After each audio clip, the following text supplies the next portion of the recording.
Libong kumuha ng nursing licensure exam, 2 taga-La Union ang pasok sa top 10. Kahirapan daw ang nagtulak sa kanila para pagbutihin ang pagsusulit. Magbabalita, May Cornet.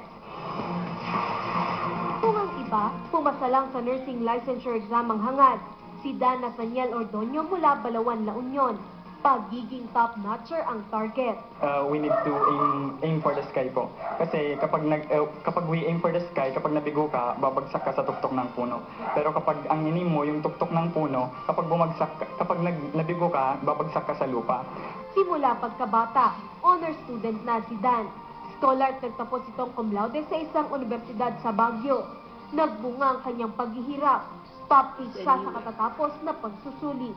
Kailangan din po talaga natin ng strong desire kasi kapag talagang ginusto mo yan, magiging hardworking ka at mag-aaral ka ng mabuti para makamit yung pangarap mo. Domestic helper ang kanyang ina sa Middle East. Magsasaka naman ang kanyang ama. Sulit daw lahat ng paghihirap dahil sa tagumpay ng anak. Nung nalaman ko, masayang-masaya ako kasi isa siya sa top-notcher. Noong una, mga magulang daw ni Dan ang pumili ng kursong nursing. Pero unti-unti niya na itong nagustuhan. Ang kaklase ni Dan na si Chelsea May Nobleza mula Bangar, La Union.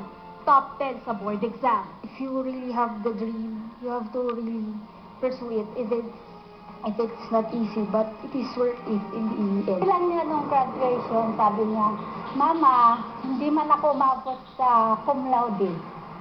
Pero may board exam pa naman eh. Magtatap ako dyan, sabi niya sa akin. Itinutuloy ngayon ni Chelsea ang pag-aaral sa medisina.